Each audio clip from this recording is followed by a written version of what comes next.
India unlimited in digital news चॅनलमध्ये सगळ्यांचं स्वागत आहे.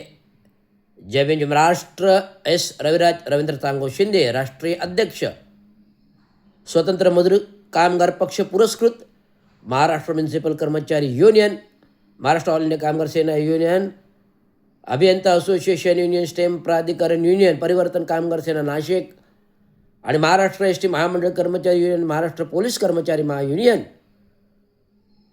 आज माझं या संघटनात्मक कार्य सगळं महाराष्ट्रातील जनतेला, इवन दो आज पोलीस यंत्रणा पण देखील साहेब म्हणते तुमचं कार्य महान आहे. माझं कार्य महान नाही आहे. जे माझ्या बाबांनी घडविलं ते मी पुढे नेतो आहे आणि कामगार वर्गाला न्याय हक्क मिळवून देण्याचा प्रयत्न करतो आहे. त्या अनुषंगिक आज आपल्याला सत्तेशिवाय गत्यंतर नाही, सत्तेशिवाय गत्यंतर नाही, सत्तेशिवाय गत्यंतर नाही मी वारंवार बोलत आलो.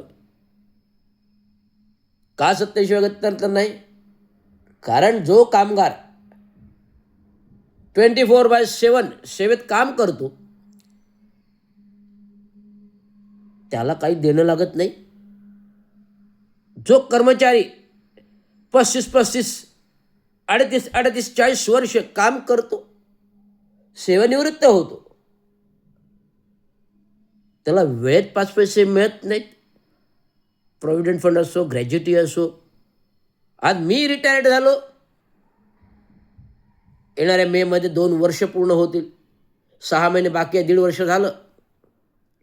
दरम्यानच्या कालावधीमध्ये या सर्व प्रशासकीय बाबींसाठी सत्तेचं गणित करावं म्हणून मी विधानसभेच्या निवडणुकामध्ये पण 147 विधानसभा क्षेत्र पाच पकडी माननीय प्रस्थापित मुख्यमंत्री यांच्या विरोधात उभा राहिलो. मला लोकशाहीमध्ये जो काही काळा बाजार चाललेला आहे, सत्तेचं गणित चाललेलं आहे, संविधान आणि घटनेची पायमल्ली चाललेली आहे, कायदा लोकशाही तंत्र प्रणालीची पायमल्ली चाललेली आहे, अशा सरकारचा मला धिक्कार आहे. कारण या सरकारने राज्यामध्ये जर सरकार आहे तर गोरगरिबांचा विचार का नाही करत? गोरगरिबांचा विचार का नाही करत? अरे सत्तेसाठी लाडकी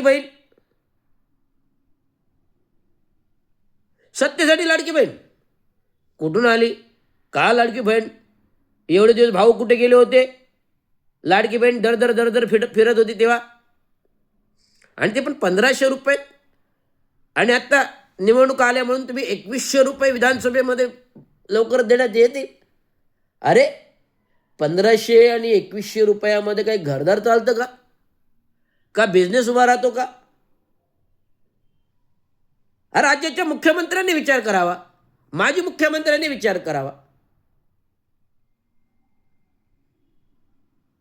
आज लोकांना तुम्हाला फुकटात द्यायची सवय केली आहे. तुम्ही सरकार देत आहे फुकटात, आपण घेऊया फुकटात. सरकार देत आहे फुकटात, आपण घेऊया फुकटात. ही सवय, भिकारीपणाची सवय, भीक मागण्याची सवय या राज्यकर्त्याने महाराष्ट्रातील जनतेला, नागरिकांना लावली. आणि जेव्हा निवडणुका येतात स्वतःचा आत्मविश्वास स्वतःवर नसल्यामुळे मग युत्या करतात. मी युतीबद्दल फार नाराज आहे. लोकशाही तंत्र प्रणालीमध्ये ज्या महामानव विश्वभूषण परमपूज्य डॉक्टर बाबासाहेब आंबेडकरांनी लोकशाही तंत्र प्रणाली बनवली, घटनेचे अधिकार दिले, लोकशाहीनुसार सर्वांना निवडणुकीमध्ये समान अधिकार दिले. जर सर्वांना समान अधिकार आहेत तर सर्वांना वैयक्तिक लढण्याचा अधिकार का नाही आहे ना? मग युत्या कशासाठी? या युत्या फक्त स्वार्थी धोरणासाठी, स्वार्थी अर्थकारणासाठी, AB फॉर्म वाटताना 2 करोड रुपये काय बघतोय टी व्हीवरती? लाज वाटायला पाहिजे. कुठे नेऊन ठेवला महाराष्ट्र, कुठे नेऊन ठेवला माझा भारत देश. ज्यांनी घडवला त्या महामानव विश्वभूषण परमपूज्य डॉक्टर बाबासाहेब आंबेडकरांचं संपूर्ण जीवन कथाकथन आठवा. वर्गाच्या बाहेर शिक्षण घेणारा माणूस आज जगविख्यात विश्वामध्ये पसरतो, संविधान घडवतो, लोकशाही तंत्र प्रणाली देतो. त्याचं अनुकरण विविध राष्ट्रीय देश करतात. चायनामध्ये भला मोठा पुतळा बांधला. आताच मुख्यमंत्री देवेंद्र फडणवीस साहेब परदेशात गेले होते पुतळ्याचं उद्घाटन करायला. नॉर्वे का कुठेतरी गेले होते, न्यूयॉर्क काहीतरी गेले होते, देश मला पक्का आठवत नाही, पण गेले होते. अशा या महामानवाचे पुतळे जर जगा विकत घालतात ज्याने ते संविधान लोकशाही दिलं, मग त्याचा आदर आपण नको करायला जनतेने? का युतीचे मागे धावायचं? स्वतःचं अस्तित्व का नाही निर्माण करायचं? हेच अस्तित्व घेऊन रवींद्र चांगो शिंदे एकेकाळी त्यांच्या वडिलांनी कामगार नेते युनियन लीडर यांनी 70च्या दशकात 2 नगरसेवक नगरपालिकेमध्ये दिले. महानगरपालिका प्रस्ताव झाली 1982. 5 वर्षांनी महानगरपालिकेचं पहिलं निवडणूक झालं. काँग्रेसमधून वसंतराव डावखरेला प्रभाग क्रमांक 47 खाटण रोड प्रभागातून निवडून आणलं ना. मग काय झालं? महापौर पण पदी बसायला मिळालं ना. सत्ता उलटी गेली, शिवसेनेची सत्ता आली, तरी पण काँग्रेसने शिवसेनेची सत्ता वसंतराव डावखरेंनी पलटी खेळून स्वतःचं महापौर पद घेतलं. ह्याच्या मागे कोणाचं षडयंत्र होतं? ह्याच्या मागे कोणाचं षडयंत्र होतं? तर दोघांचं षडयंत्र होतं. एडी विडीचं षडयंत्र होतं. आणि ह्या एडी विडीच्या षडयंत्रामध्ये खापनाक जीव गेला तो कोण? तुम्हाला आम्हाला चांगलं माहिती आहे. Dharmaveer आनंदगे part 1, Dharmaveer आनंदगे part 2. Picture, पहिला पिक्चर वास्तववादी आहे, चित्रीकरण केलेलं आहे. पण ह्या चित्रीकरणामध्ये जे काय सत्याचं सत्ताकरण दाखवलं, धर्मवीरांचं दाखवलं, वसंतराव डावखरेंचं झालं दाखवलं. याच्यामध्ये एक महत्त्वाचं गोष्ट राहून गेली. 1988 ची दुर्घटना दाखवण्याचं राहून गेलं. बऱ्याच काही दुर्घटना आहेत. धर्मवीर आनंदगे 1 मध्ये त्रुटी आहेत. धर्मवीर आनंदगे पार्ट 2 हा स्वतःचं प्रसिद्धीकरण करण्यासाठी बनवले धर्मवीर पार्ट 2. अरे, माझ्या लग्नामध्ये तुम्ही एक कार्यकर्ता म्हणून होतात. आनंदगेच्या सोबत ढगळम शर्ट होता, दाढी वाढलेली होती, असा हाताच्या बाया ढगाळलेल्या होत्या, कारण त्या काही तुम्ही टेम्पो चालवत होतात. हा खरा इतिहास आहे, वास्तववादी विश्वास इतिहास आहे. जे मी सत्य बोलतो हे मला स्वामी समर्थ बोलायला लावतात. कारण स्वामी समर्थ म्हणतात, बोल तू लढ पुढे, बोल तू लढ पुढे, सगळं खोटं उकरून काढ, लोकांना कळू दे. आज महानगरपालिका निवडणुका म्हणजे पैशाचं कुराण झालंय का?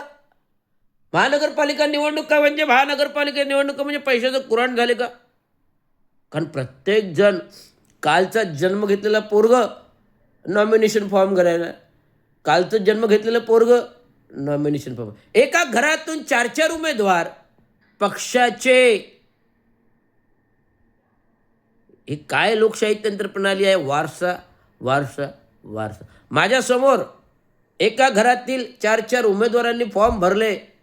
मग आमच्यासारखा ज्यांनी ठाणं घडविलं बापाने, मग आम्ही कुठे जाणार? आमचा जो अनुभव आहे कार्यशैलीचा, प्रशासकीयचा, आज प्रस्त ठाणे महानगरपालिकेत एकेकाळी एक चांगो शिंदे होते, ज्यांनी अस्तप्रस्त घडविलं, ठाणं घडविलं, दादाजी कोंडे स्टेडियम दिलं, गडकरी दिलं, municipal credit cooperative society bank दिली. 1970च्या दशकात 1971 2 नगरसेवक दिले, सत्तेत होते. पहिली मोबाईल व्हॅन कोणी आणली? दिल्लीला जाऊन तर चांगो शिंद्यांनी आणली. सतीश प्रधान प्रशासकीय, पाटणकर, वैद्य, कुलकर्णी सारखे अधिकारी चांगो शिंद्यांच्या बरोबर, सतीश प्रधान बरोबर दिल्लीला जाऊन आले. बाबांनी त्यासाठी 2 कोट शिवले. ते कोटचे फोटो तुम्हाला मी दाखवले. हा इतिहास आहे. खाट रोड इतिहास नाही, खाट रोडचा इतिहास नाही, तर इतिहास घडविला. कुंभार काय करतो? माठ घडवितो. माठ घडविल्यातून तो दुसऱ्यांना पाणी पाजतो. तसंच एक चांगो शिंद्यांचं चरित्र आहे. ते स्वतः घडवितात, दुसऱ्याचं चरित्र घडवितात. मग आम्हाला अधिकार नाही आहे का ह्या महानगरपालिकेच्या निवडणुकामध्ये, लोकशाही तंत्रप्रणालीमध्ये या लोकल बॉडीमध्ये येण्याचा आहे ना.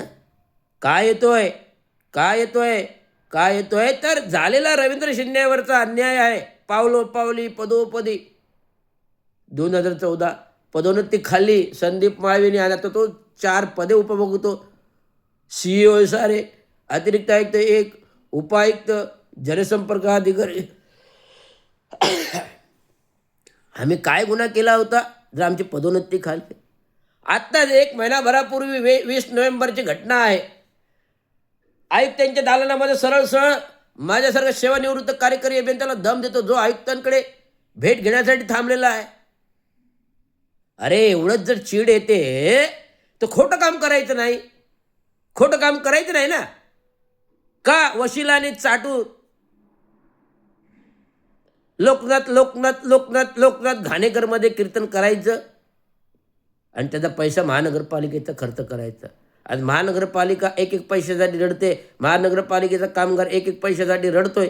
आज मी स्वतः आज माझी परिस्थिती जी कोणी केली अवस्था ती या सत्ताधाऱ्यांनी केली, गोल्डन गँगने केली. माझा आरोप आहे. मला निवडण्याची चिंता नाही एवढं सांगतो. धन्यवाद. जय हिंद, जय महाराष्ट्र, जय हिंद, जय भारत.